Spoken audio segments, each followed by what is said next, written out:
बिस्मिल्लाहिर्रहमानिर्रहीम। अस्सलामुअलैकुम।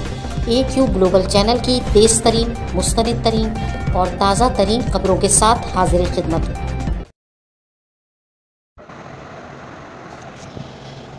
अस्सलामुअलैकुम नाजरीन, आज की AQ ग्लोबल न्यूज़ में हम आपके लिए ऐसी स्पेशल रिपोर्ट लेकर आए हैं जिसे सुनकर यकीनन आप हैरान रह जाएंगे। और वो है कि अब मुमलिकत पाकिस्तान में एक ऐसा बिल पास होने जा रहा है जिसके मुताबिक आप अपना मज़हब इस्लाम में तब्दील नहीं कर सकते। जी हाँ, मैं बात को मज़ीद वाज़ेह कर दूं कि मुमलिकत पाकिस्तान में मौजूदा हुकूमत एक ऐसा बिल पास करने जा रही है जिसमें कोई भी गैर मुस्लिम मर्द या औरत आसानी के साथ इस्लाम कबूल नहीं कर सकता, और अगर उसकी उम्र 18 साल से कम है तब तो वो बिल्कुल ही इस्लाम कबूल नहीं कर सकता जब तक कि वो 18 साल से ज़्यादा उम्र का ना हो जाए। यकीनी तौर पर ये एक बहुत बड़ा धमाका है, एक बहुत ही हैरत अंगेज़ खबर है, और इस पर हमारे तमाम उलमा हज़रात ने शदीद रद्द अमल का इजहार किया है कि आखिर ये बिल किस तरीके से पास किया जा सकता है।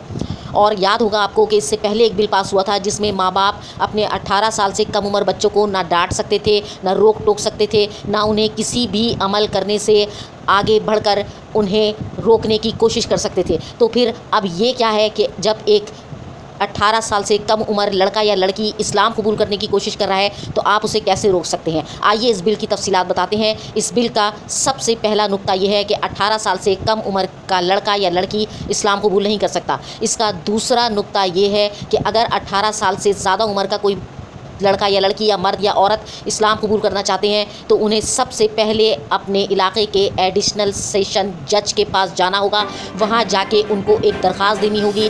इस दरख्वास्त के तकरीबन 7 दिनों बाद उनकी मुलाकात उस जज से करवाई जाएगी और उसके बाद वो जज उनको 3 महीने का टाइम देगा। जी हाँ, वो जज उनको इस्लाम कबूल करने से पहले 3 महीने का टाइम देगा कि आप अपने फ़ैसले पर नज़र-ए-सानी करें और 3 महीने बाद तशरीफ़ लाएँ। इस अरसे में जज उन्हें कुरान पाक भी पढ़ने को देगा, जिस ज़बान में भी वो कुरान पाक को समझते होंगे, इंग्लिश, उर्दू या अरबी, जिसमें भी वो कुरान पाक को समझते होंगे, वो जज उन्हें कुरान पाक पढ़ने के लिए देगा। और एक आलिम दीन की भी खिदमत हासिल की जाएगी जो इस 3 महीनों में उन्हें काफ़ी कुछ इस्लाम के बारे में बताएगा। लेकिन इसके अलावा यहाँ पर हैरत अंगेज़ बात यह है कि उन्हें उनके मज़हब के मुताबिकत से भी लिटरेचर पढ़ने के लिए दिया जाएगा। अब ये बड़ी हैरानकुन बात है कि अगर एक क्रिश्चियन या यहूदी या हिंदू या सिख या पारसी अपना मज़हब तब्दील करके इस्लाम में आना चाहता है तो आपको चाहिए कि हुकूमत पाकिस्तान को चाहिए कि उसे सिर्फ कुरान की तालीमात दे और उसे इस्लामी मुस्लिम आलिम दीन की खिदमत दी जाए ताकि वो इस्लाम के बारे में जाने। आप उसे उसी की किताबें दोबारा पढ़ने के लिए क्यों दे रहे हैं? इस तरह तो आप उसे मोटिवेट कर रहे हैं कि वो मुसलमान ना हो,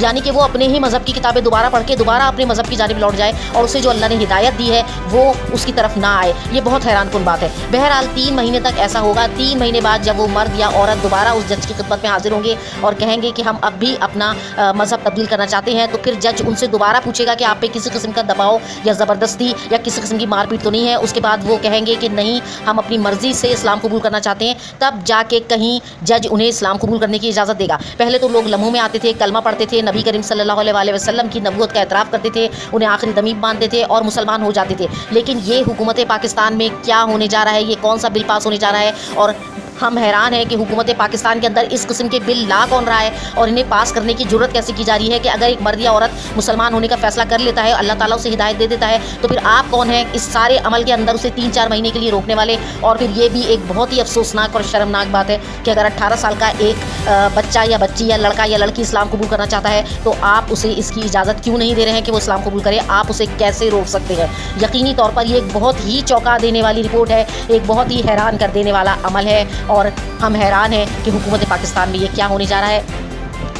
क्या हम तवक्को भी रख सकते थे कि एक इस्लामी मुल्क के अंदर किसी को मुसलमान होने के लिए इतने लंबे प्रोसेस से गुजरना पड़ेगा और उसके बाद जाकर कहीं उसे मुसलमान किया जाएगा? और इसके अलावा एक बात आपको यहाँ पर और बताते चले, और वो बात यह है कि अगर इसके अलावा किसी आलिम दीन ने इन तमाम शराइत के अलावा किसी को फौरी तौर पर इस्लाम कबूल करवाया, यानी फौरी तौर पर किसी को कलमा पढ़ के दायरा इस्लाम में दाखिल करवाया, तो उस आलिम दीन को भी सज़ा दी जाएगी, उसे भी इस बिल के मुताबिक से एक सज़ा मुकर्रर की जाएगी और उसे दी जाएगी। हम तो बहुत हैरान हैं और AQ ग्लोबल न्यूज़ की जानिब से आप सब आवाम से ये अपील करते हैं कि आप सब इस बिल के ख़िलाफ़ और इस फैसले के ख़िलाफ़ शदीद एहतजाज करें कि हमारी मुमलिकत पाकिस्तान में अगर कोई इस्लाम से मुतासर होकर इस्लाम कबूल करना चाह रहा है तो आखिर क्या वजह है कि उसे इस्लाम कबूल करने में इतनी दिक्कत, इतनी क़बाहत का सामना करने के बिल पास किए जा रहे हैं। यकीनी तौर पर इस बिल को नामंजूर किया जाए और जिस तरह तमाम उलमाए दिन इस आने वाले बिल के ख़िलाफ़ चीख रहे हैं, हमें भी एहतजाज रिकॉर्ड करवाना चाहिए कि ऐसा कोई बिल मुमलिकत पाकिस्तान में पास नहीं होना चाहिए जिसमें लोगों को मुसलमान होने से पहले इतनी क़बाहत और इतनी दिक्कतों का सामना करना पड़े।